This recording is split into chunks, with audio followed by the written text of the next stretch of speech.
जीवन में अनेक बार ऐसी परिस्थितियों का सामना करते हैं जहां हमें लगता है कि हमारी किस्मत हमारे खिलाफ है। हर बार जब हम प्रयास करते हैं तो किसी न किसी कारण से असफलता का सामना करना पड़ता है। इस प्रकार हम अपने भाग्य को दोष देना शुरू कर देते हैं और निराशा के अंधकार में घिर जाते हैं। लेकिन क्या सच में हमारा भाग्य ही हमारे दुखों का कारण है? यह सोचकर देखिए, यदि एक किसान केवल अपनी किस्मत को दोष देकर हाथ पर हाथ रखकर बैठ जाता तो क्या वह कभी अपने खेत में अन्न उगा पाता? यदि वह हर असफलता के बाद यह मान लेता कि वह असहाय है तो क्या वह आगे बढ़ पाता? सच्चाई यह है कि हमारा जीवन हमारी सोच और हमारे कर्मों पर आधारित है, न कि भाग्य पर। जब हम चुनौतियों को स्वीकार करके निरंतर प्रयास करते हैं तो हम अपने जीवन को स्वयं आकार देते हैं। भाग्य हमारे कर्मों का परिणाम है, वह कुछ स्थिर नहीं है जो पहले से लिखा हो। कर्म की शक्ति ही हमें हमारे लक्ष्यों तक पहुंचाती है, चाहे मार्ग में कितनी ही कठिनाइयां क्यों न हो। गौतम बुद्ध ने भी कहा है कि जीवन में दुखों से मुक्ति पाने का मार्ग हमारे कर्मों में छिपा है। यदि हम कर्मशील बने रहें, अपने उद्देश्य के प्रति निष्ठावान रहें, तो असफलता की भयावहता भी हमें आगे बढ़ने से नहीं रोक सकती। मनुष्य अपने साहस, संकल्प और सकारात्मक सोच से अपनी किस्मत खुद बदल सकता है। हम अक्सर सुनते हैं कि जो हमारी किस्मत में लिखा है वही हमें मिलता है, न ज्यादा न कम। लेकिन क्या आप अपनी किस्मत पर विश्वास करते हैं? अगर हाँ तो कृपया कमेंट में बताएं। मेरा वादा है कि आप इस कहानी के अंत तक ये समझ जाओगे कि खुद की किस्मत हम कैसे लिखते हैं। तो आइए कहानी शुरू करते हैं। एक छोटे से गांव में एक गरीब किसान रहता था जिसका नाम रमेश था। उसकी जिंदगी हमेशा संघर्षों से भरी रहती। उसे हमेशा लगता था कि उसकी किस्मत बहुत खराब है। जब भी वह कुछ अच्छा करने की कोशिश करता तो कुछ न कुछ गड़बड़ हो जाता। वह हमेशा दुखी रहता और सोचता कि उसकी किस्मत उसे कभी सफलता नहीं देगी। गांव में जब भी लोग उसकी मेहनत और ईमानदारी की तारीफ करते, रमेश मन ही मन दुखी हो जाता, क्योंकि उसकी मेहनत का फल उसे कभी नहीं मिल पाता था। एक दिन रमेश ने कड़ी मेहनत से अपने खेत में फसल उगाई, लेकिन अचानक बेमौसम बारिश हो गई और सारी फसल खराब हो गई। रमेश ने सोचा, लगता है भगवान मेरे साथ ही हमेशा अन्याय करते हैं। कुछ दिनों बाद उसने फिर से प्रयास किया, लेकिन इस बार भी उसकी फसल बाकी किसानों की तुलना में खराब रही। उसने इसे अपनी बुरी किस्मत मान लिया और सोचा कि शायद उसकी किस्मत कभी नहीं बदलेगी। अब वह पूरी तरह से मानने लगा कि भगवान ने जानबूझकर उसकी किस्मत खराब बनाई है। वह भगवान से शिकायत करता रहा और बहुत परेशान रहता था। उसने सोचा कि किसी तरह इसका समाधान निकालना पड़ेगा। वह अक्सर अकेले बैठकर अपनी किस्मत को कोसता रहता। एक शाम जब वह निराश होकर गांव की नदी के किनारे बैठा था, उसके खेत के पास एक नारियल का पेड़ था। उसी रास्ते से एक दूसरा व्यक्ति गुजर रहा था। जैसे ही वह नारियल के पेड़ के नीचे आया, एक नारियल अपने आप गिरकर उसके सिर पर आ गिरा। रमेश ने उस व्यक्ति से कहा, लगता है तुम्हारी किस्मत भी मेरी तरह बहुत खराब है। तभी तो तुम आराम से जा रहे थे और अचानक नारियल तुम्हारे सिर पर गिर पड़ा। वह दूसरा व्यक्ति हंसते हुए बोला, मैंने कभी किस्मत पर ध्यान नहीं दिया। मेरे गुरु ने सिखाया है कि किस्मत हमारे कर्मों से ही बदलती है। यह सुनकर रमेश को थोड़ा आश्चर्य हुआ और उसने उस यात्री से गुरु के बारे में पूछा। यात्री ने उसे एक जंगल का रास्ता बताया और कहा कि वहां गुरु रहते हैं। दिन रमेश ने सुबह कुछ खाना और सामान लेकर यात्रा शुरू की। काफी समय चलने के बाद उसे एक जंगल से गुजरना पड़ा। जब वह जंगल में था, कुछ लुटेरों ने उसे पकड़ लिया और उसकी पोटली लूट ली। लुटेरे उसकी पिटाई करने लगे और बोले, हमें अपनी किस्मत पर शक है कि इतने दिनों बाद कोई ऐसा मिला जिससे हम कुछ लूट सके, लेकिन यह व्यक्ति केवल कुछ खाना और कपड़े लेकर जा रहा है। रमेश ने जब यह सुना तो वह थोड़ा खुश हुआ। लुटेरे ने कहा, अगर तुम जैसे लोग यहाँ आते जाते रहोगे तो हमारी किस्मत कभी अच्छी नहीं हो सकती। अगर तुम कुछ धन ले जाते तो हमारा कुछ भला होता। अब हम तुमसे केवल यही ले सकते हैं।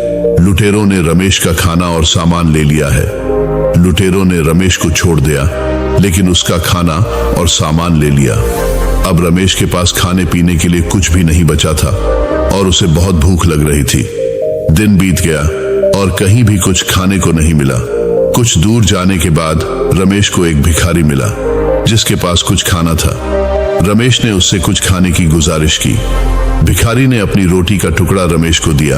रमेश को एहसास हुआ कि एक भिखारी ने उसकी भूख को शांत किया, जबकि वह खुद भूखा था। लेकिन फिर भी वह अपने भाग्य को लेकर उदास था। उसने सोचा कि आज के दिन की स्थिति तो यह है कि उसे एक भिखारी से भीख मांगकर खाना मिला। रमेश जितना आगे बढ़ता गया, उसके पास खाने का कोई साधन नहीं बचा। वह भीख मांगकर और थोड़े पैसे इकट्ठा करके बड़ी मुश्किलों और कठिनाइयों का सामना करते हुए 12 दिन के बाद वह आखिरकार गुरु के आश्रम पहुंचा। वहां उसने देखा कि एक राजा भी अपनी किस्मत को लेकर चिंतित है और गुरुओं से समाधान मांग रहा है। रमेश ने सोचा, राजा के पास सब कुछ है, फिर भी वह अपनी किस्मत से दुखी है। रमेश ने गुरु से पूछा कि भला राजा को यहाँ आने की क्या जरूरत। तब गुरु ने बताया कि यह हमारे राज्य के राजा हैं। उन्हें लगता है कि उनकी किस्मत बहुत खराब है, इसीलिए वे यहाँ आए हैं। रमेश ने सोचा, राजा के पास सब कुछ है, फिर भी वह अपनी किस्मत से दुखी है। उसने गुरु से पूछा, राजा क्यों आए थे, उन्हें किस्मत खराब क्यों लगती है। गुरु ने कहा, राजा जब भी युद्ध में जाते हैं हार कर लौटते हैं, यही वजह है कि उन्हें लगता है कि उनकी किस्मत खराब है। गुरु से मिलने पर रमेश ने अपनी समस्याओं के बारे में बताया और अपनी किस्मत को बदलने का उपाय पूछा। गुरु ने कहा, भाग्य हमारे कर्मों पर निर्भर करता है, न कि हमारे सोचने पर। गुरु ने रमेश से कहा, क्या तुम्हें सच में लगता है कि तुम्हारी किस्मत इतनी खराब है कि तुम इतने दिन की यात्रा करके यहाँ आए हो? यहाँ आकर तुमने अपना समय बर्बाद किया है। यह सुनकर रमेश की सारी आशाएं टूट गई। उसे लगा कि अब उसकी किस्मत कभी नहीं बदल सकती। इतने कठिन सफर के बाद यहाँ आकर उसे कोई फायदा नहीं हुआ। उसे अब विश्वास हो गया कि उसकी किस्मत कभी नहीं सुधरेगी। तभी उसने सोचा, मेरे जीवन में कुछ भी अच्छा नहीं हो रहा है। मैंने अपनी किस्मत सुधारने के लिए बहुत मेहनत की है। अब जैसी भी मेरी किस्मत है मैं उसे स्वीकार करता हूँ। लेकिन क्योंकि मैं इतनी दूर तक आया हूँ, वह आश्रम के द्वार से वापस घर की ओर लौटने लगा। तभी गुरु ने उसे बुलाया और कहा, क्या तुम्हें अपनी किस्मत बदलने का कोई तरीका जानना नहीं है?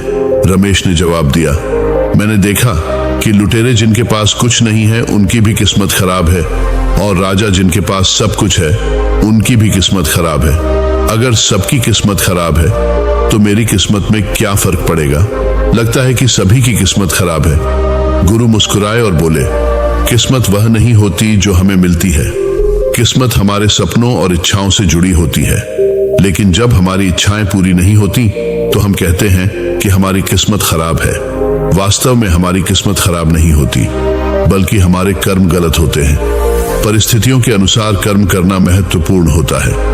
रमेश ने कहा, हे गुरुदेव, मुझे आपकी बातें समझ में नहीं आ रही हैं। क्या आप यह कहना चाहते हैं कि हमारी किस्मत पहले से तय नहीं होती? गुरु ने जवाब दिया, कुछ भी पहले से लिखा हुआ नहीं होता, हम अपना भाग्य खुद बनाते हैं। फिर गुरु ने रमेश को एक जगह लेकर गए। रास्ते में एक कांटा जो रमेश के पैर में चुभ गया। रमेश ने कहा, मेरी किस्मत इतनी खराब है कि अब यह कांटा भी मेरे पैर में चुभ गया। गुरु ने कांटा निकालते हुए कहा, जब हम किसी यात्रा की शुरुआत करते हैं तो रास्ते में कई समस्याएं आती हैं। हमें इन परिस्थितियों के अनुसार अपने कर्म करने होते हैं। हम देख सकते हैं कि हम रास्ते को बदल सकते हैं या कांटे हटा सकते हैं, लेकिन अगर हम कांटे हटा रहे हैं तो हो सकता है कि वे हमें चुभे, लेकिन इससे हमारे पैर लहूलुहान नहीं होंगे और हम आसानी से यात्रा पूरी कर सकते हैं। अब तुम बताओ, तुम्हें क्या करना सही लगता है? क्या हमें यहाँ से लौट जाना चाहिए या कांटों को रास्ते से हटाकर आगे बढ़ना चाहिए? रमेश ने कहा, हमें कांटों को रास्ते से हटाकर ही आगे बढ़ना चाहिए। गुरु और रमेश ने मिलकर कांटे हटा दिया और आगे बढ़ने लगे। लेकिन जल्दी ही उन्हें एक बड़ी नदी का सामना करना पड़ा, जिसमें पानी काफी उफान पर था। गुरु ने पूछा, क्या तुम्हें तैरना आता है? हमें इस नदी को पार करना है और यह करना ही होगा। रमेश ने कहा, मुझे तैरना नहीं आता। गुरु ने कहा, तो तुम यह कह सकते हो कि मेरी किस्मत खराब है जो मेरे रास्ते में नदी आ गई और मुझे तैरना नहीं आता। अब तुम्हारे पास दो विकल्प हैं, तुम तैरना सीख सकते हो और नदी पार कर सकते हो, या तुम नाव की व्यवस्था कर सकते हो और नदी पार कर सकते हो। तुम क्या करना चाहोगे?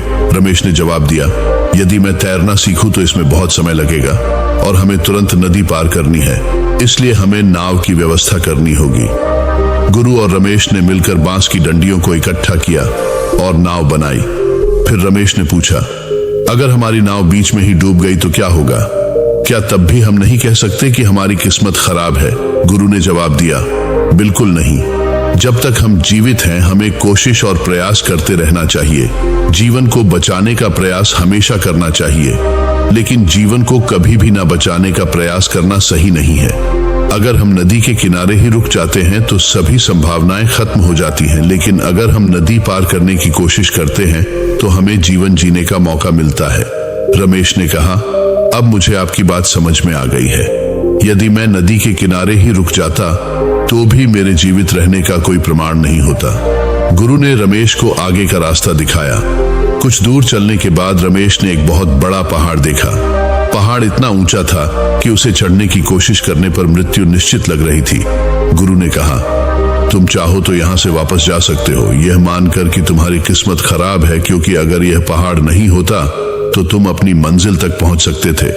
किसान ने उत्तर दिया, है गुरुदेव, इस पहाड़ की दूसरी ओर मुझे कोई ऐसी मंजिल नहीं दिखती जिसकी मैं तलाश कर रहा हूं, और जो कुछ मुझे सीखना था, जो मंत्र मुझे चाहिए था, वह आपने मुझे दे दिया है। मैंने समझ लिया है कि हम अपनी किस्मत का रोना अक्सर अपने कर्मों को छिपाने के लिए करते हैं। हम नहीं चाहते कि हमारे कर्मों का खुलासा हो, और अगर किसी को हमारे कर्मों का पता चले तो वह इसका लाभ उठा सकता है। इसलिए लोग अक्सर किस्मत का सहारा लेते हैं, लेकिन असलियत यह है कि हमारे जीवन में सब कुछ परिस्थितियों पर निर्भर करता है, और हमें उन परिस्थितियों के अनुसार अपने जीवन को जीने से डर लगता है। रमेश ने कहा, हम कभी भी अपने जीवन में पूरी तरह संतुष्ट नहीं होते।